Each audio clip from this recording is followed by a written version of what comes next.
Dans la seconde partie de son entretien, Thibaut Leflot, qui est aujourd'hui responsable du pôle communication de la SCP, Thibaut va vous parler de la première partie de sa carrière, avant qu'il ne soit justement à la Société du Canal de Provence.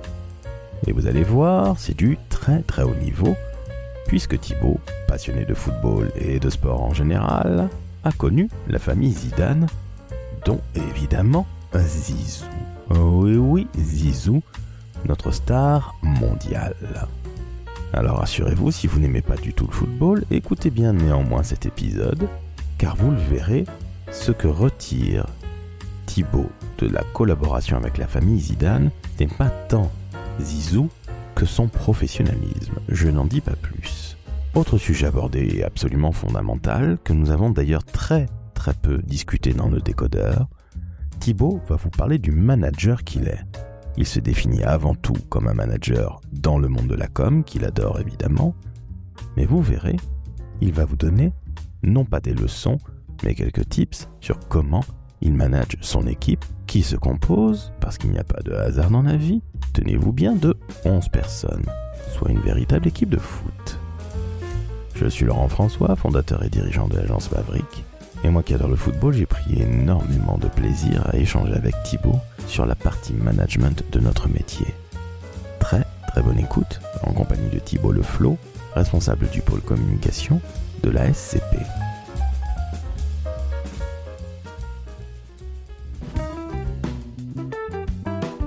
Le décodeur de la communication, un podcast de l'agence Maverick. Thibaut, on vient de parler de la SCP, et c'est un superbe challenge que tu mènes à bien, un défi mené à bien depuis 3 ans, mais je l'ai dit, tu viens du monde du sport. Alors tu as travaillé à l'OM pendant 2 ans, si je ne dis pas de bêtises. Toi, j'en bafouille, moi qui suis supporter du Toulouse Football Club, le TFC, quand j'entends OM, je sais qu'on se prend à chaque fois une énorme claque, hélas. Et je découvre qu'il y a des supporters du TFC, donc bravo à toi. Oui, qui plus est à Paris, donc tu imagines le truc. Hein. Je suis tout seul. On doit être peut-être 2 ou 3, mais on ne se connaît pas. Évidemment, tu adores le football. On ne travaille jamais dans le football par hasard et par hasard, comme disait Gainsbourg. Mais par contre, sincèrement, quand tu arrives à l'OM, c'est certainement le club que tu supportes. C'est ça. Tu as dû te prendre la claque de ta vie. Ça ressemble quelque part à un rêve accompli. Bah oui, j'avoue, c'était complètement incroyable. Plus c'est un concours de circonstances. C'est vrai que moi, j'aime bien dire que la chance, il faut la provoquer. Et en fait, c'est exactement ce qui s'est passé. Il s'avère qu'en fait, j'étais en stage dans une agence de marketing sportif créée par Corinne Jansolin et qui avait récupéré l'Olympique de Marseille sur une mission de conseil marketing. Et la mission s'est tellement bien passée que l'Olympique de Marseille a souhaité recruter Corinne Jansolin en tant que directrice du marketing. Donc en fait, on était en train de discuter de potentiellement une embauche dans l'agence, mais elle m'a dit, bon, je vais mettre en stand-by l'agence parce que je vais prendre la direction du marketing de l'OM. Et il s'avère que moi, j'hésitais à faire un master spécialisé à ce moment-là.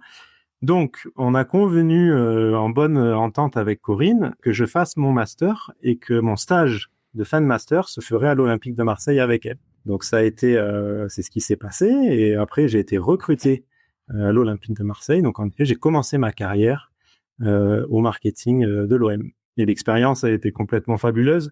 Pour la petite anecdote aussi, quand à l'époque où j'étais en poste, l'Olympique de Marseille jouait la Ligue des Champions et on m'a confié la mission de coordination des matchs de Ligue des Champions. C'est un poste de nature éphémère, parce que la qualification se fait pas chaque année. Donc voilà, j'ai eu la chance que pendant 6 mois d'occuper aussi ce rôle avec une victoire mémorable, notamment à Liverpool, pour ceux qui se souviennent et qui suivent un petit peu le football. Voilà, j'avais la chance d'être au stade dans ces moments-là. Alors, c'était quand ? C'était fin des années 2000, je suppose, non ? Oui, 2006, 2007. Donc, tu y restes 2 ans. Donc, ce poste, tu apprends énormément de choses. Et puis, à Marseille, il y a quand même un joueur de foot absolument incroyable, peut-être le plus grand de Marseille, mais qui n'a jamais joué à l'OM, à savoir un certain Zinedine Zidane. Et là, il y a une histoire qui est incroyable. Raconte-la nous, parce que bon, c'est une histoire de football, mais pas nécessairement à 11. Explique-nous comment tu arrives chez Zidane Sport Concept en tant que directeur du développement. Là, c'est de 2011 à 2017.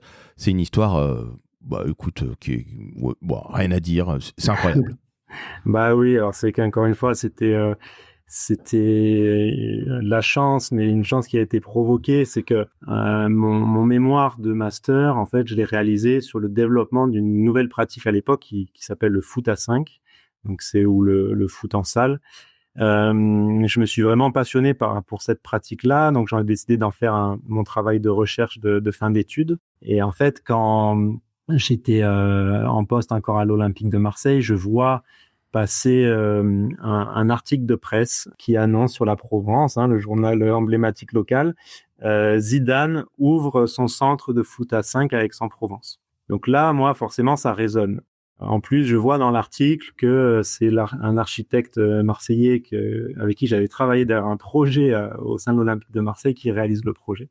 Donc en fait, je lui demande s'il peut me mettre en relation avec la famille Zidane, clairement, et pour que je puisse leur faire part de mon expertise du sujet. Et donc en fait, de fil en aiguille, j'arrive à les rencontrer. Je leur montre mon travail de recherche. Et ils se disent, oui, en effet, Thibaut, il colle parfaitement. Donc, au début, ils m'ont confié la partie marketing, communication et événementiel. Et après, sur les 2 dernières années, je me suis occupé du développement parce qu'on a lancé un concept de franchise à l'époque et également un système de développement de centres en filiale, notamment à Turin, où j'avais fait le lancement aussi du Z5 à la marque de ces centres de sport s'appelle Z5. Donc voilà, travailler pour Zidane, ça a été un rêve, clairement. Ça m'a énormément marqué de pouvoir le côtoyer, même si je travaillais pas au quotidien avec lui, mais il s'avère qu'on avait quand même régulièrement des temps de travail ensemble. J'ai pas mal de petites anecdotes, tu t'imagines, mais ce qui m'a vraiment marqué chez Zinedine Zidane, c'est son professionnalisme.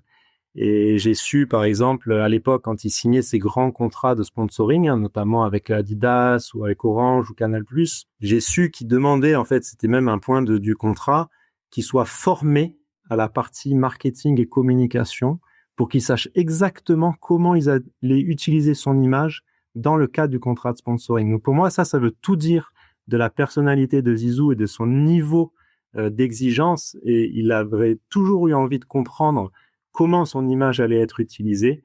Et ça, pour moi, ça veut tout dire sur le personnage et son niveau de professionnalisme. Zizou est quand même... comment dire, c'est difficile. Il y a eu Zizou, il y a eu Platini. Je ne sais plus qui aujourd'hui est un très très grand joueur de foot, pour être tout à fait sincère avec toi. Moi, j'ai le même âge que Zizou. On est nés en 72 tous les deux. Et on le trouvait, tu sais, un petit peu, quand on gagne la Coupe du Monde, on le trouvait un petit peu timide, presque benet, tu sais. Je trouve ça stupide d'ailleurs, parce qu'on ne peut pas arriver à ce niveau-là et faire cette carrière. Et il nous l'a montré en étant non seulement entraîneur, mais aussi entrepreneur, en étant au top tout le temps. Donc, c'est pas un hasard. Il n'y a jamais de hasard dans la vie. Zinedine, quand tu travailles avec lui, quand tu fais d'abord le marketing et la com pendant 5 ans sur 7, qu'est-ce qui se passe très concrètement ? C'est-à-dire que c'est toi qui as lancé la com et le marketing pour Z5, donc ce foot à 5 ou ce futsal. Comment ça s'est passé très concrètement ? Et puis, quelle est la relation avec Zizou ? Est-ce que c'est sa famille ? Est-ce que c'est avec lui ? Est-ce que c'est lui le boss ? Est-ce qu'il délègue ? Comment ça se passe exactement ? Et qu'est-ce que tu fais toi, Thibaut, en tant que chargé ou responsable ou DIRCOM et marketing de la maison ? Alors déjà, dans le fonctionnement, c'est clairement un projet familial. Ça faisait plusieurs années qu'ils avaient une idée de monter un projet en famille sur le territoire. Donc moi, au quotidien, je travaillais avec les frères et la sœur de Zizou. Et Zizou intervenait sur des sujets, bien sûr, très, très stratégiques. Moi, la première fois où je l'ai côtoyé, c'était pour préparer l'inauguration du centre. Pour la petite anecdote, c'est le jour de son anniversaire, le 23 juin. Donc, à chaque fois, on fêtait l'anniversaire du Z5 et l'anniversaire de Zinedine Zidane. Donc là, j'ai tout de suite vu aussi le niveau d'exigence. Il a voulu, même, je me souviens qu'il m'a fait changer le déroulé de certaines étapes parce qu'il voulait absolument que ça se passe comme ça. Donc, il regardait tout ça de très, très près. Après, donc voilà, c'est vrai qu'il était très investi sur la partie événementielle quand il était présent.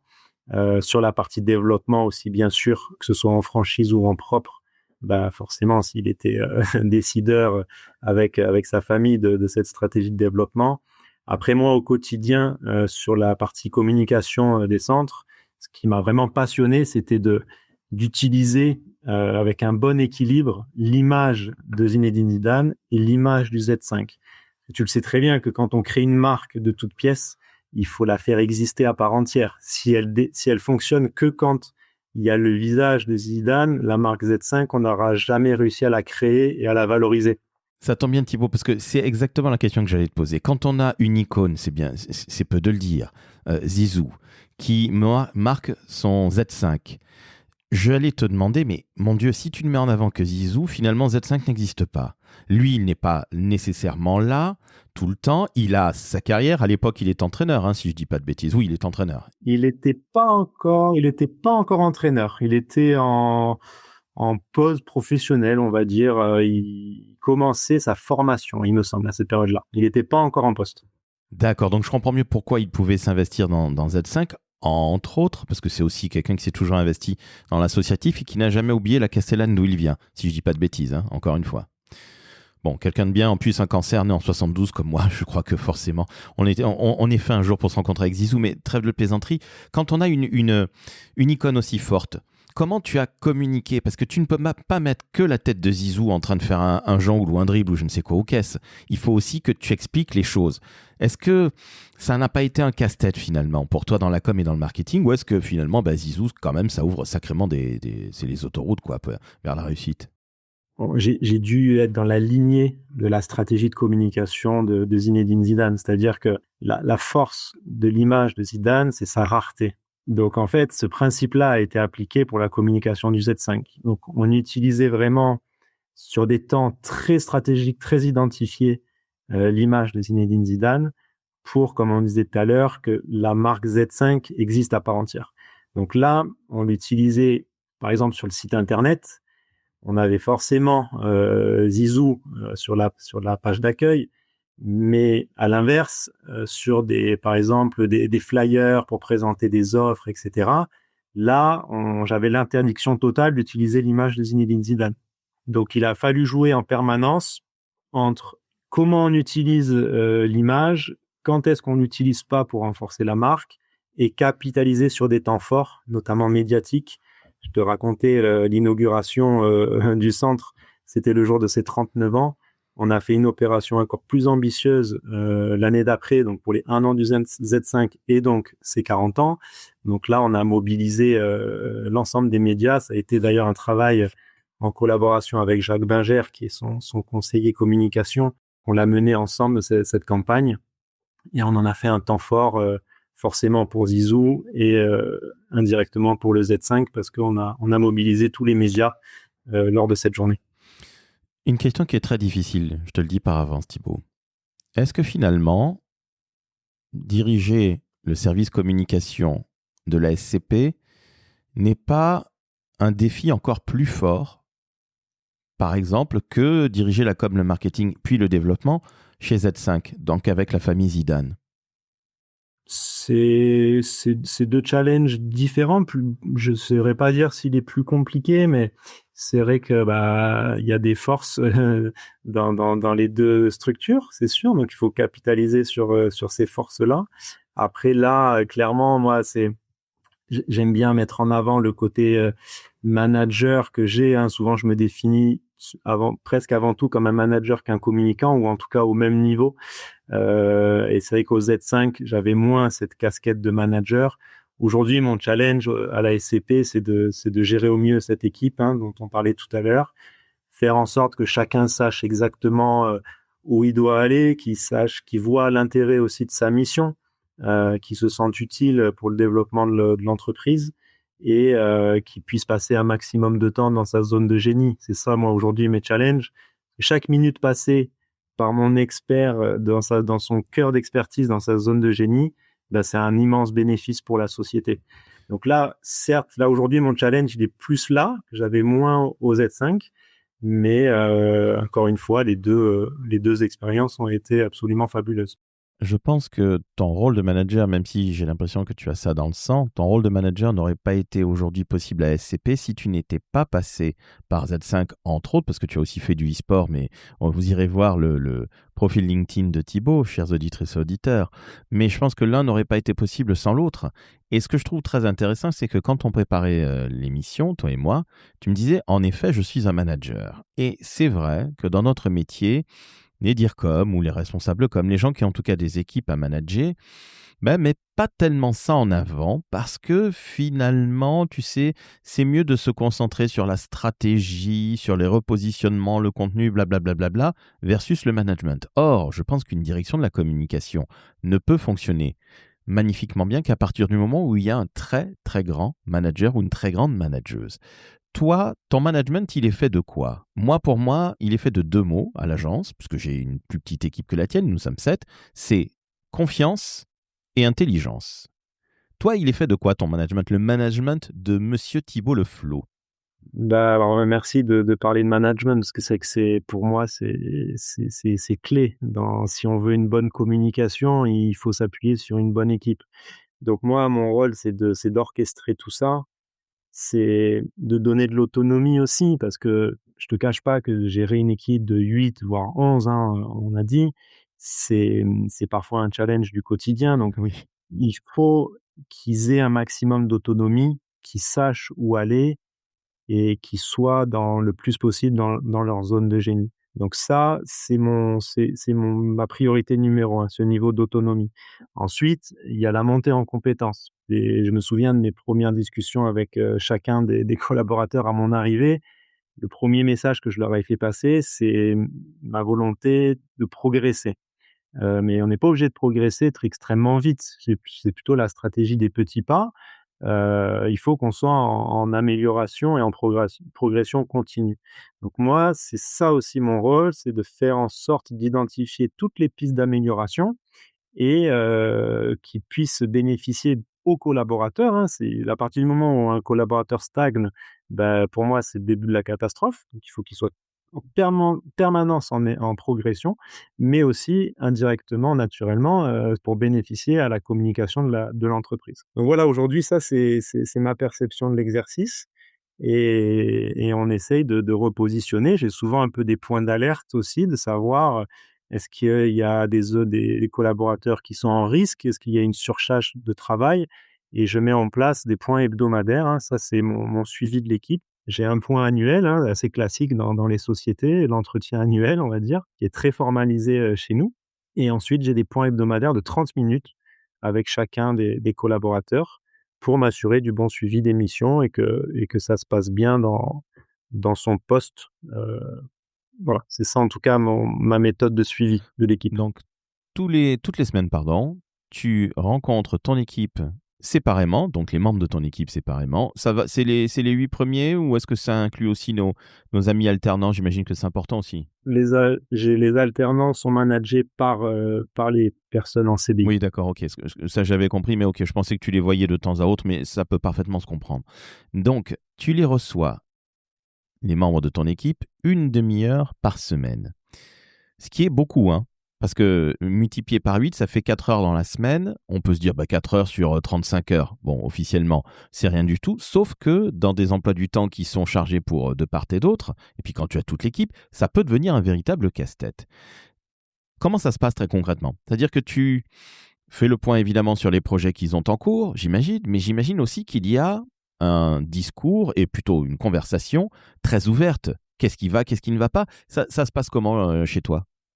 Oui, c'est ça, on appelle ça un peu la météo. On prend la météo en début de point, alors, comment ça va? C'est au beau fixe, ou, il y a une zone d'orage qui arrive et cetera. Donc j'ai besoin de prendre la température du collaborateur, voir comment il est, en ce moment et ensuite en effet, on fait le point sur le quotidien, mais aussi les grands objectifs. En fait, ce qui se passe, c'est que quand on évalue les objectifs, lors de l'entretien annuel, moi, je suis personnellement engagé dans cet objectif-là.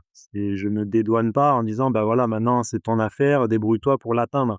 Donc en fait, moi, vu que je suis personnellement engagé dans l'objectif, j'essaye d'évaluer, comment je peux aider le collaborateur à atteindre son objectif.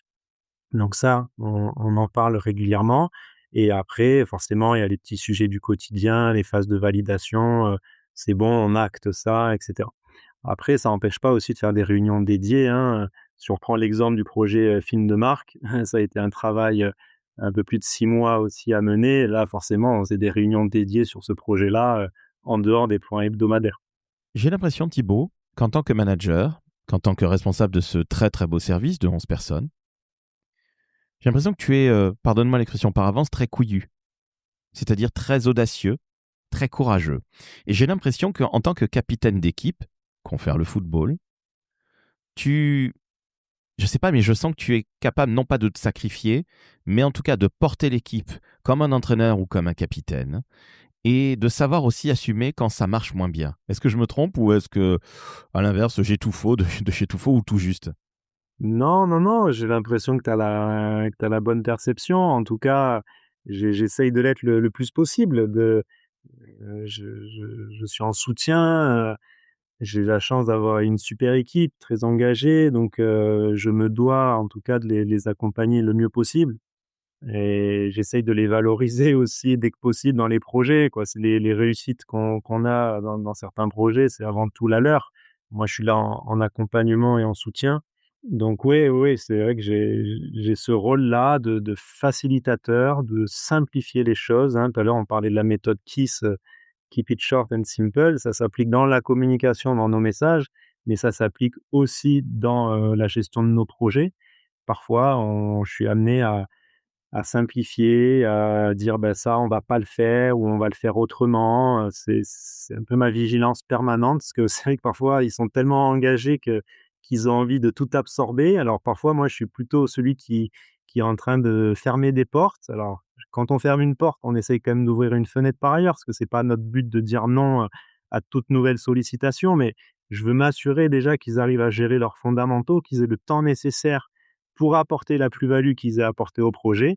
Donc c'est vrai que parfois, quand je vois qu'ils sont ultra sollicités par ailleurs, bah, je suis là à venir tempérer, à mettre en stand-by certains projets ou en disant: «Bah, ça intégrera plutôt la planification de l'année prochaine». Voilà, ça j'avoue, ça fait partie de mon rôle aussi de management de ce pôle communication. C'est exactement ce que j'allais dire, tu tempères. Et c'est c'est tout à fait normal. On reste solide sur les appuis et puis après on ira attaquer lorsqu'il le faudra ou réattaquer tel projet comme tu le dis très justement.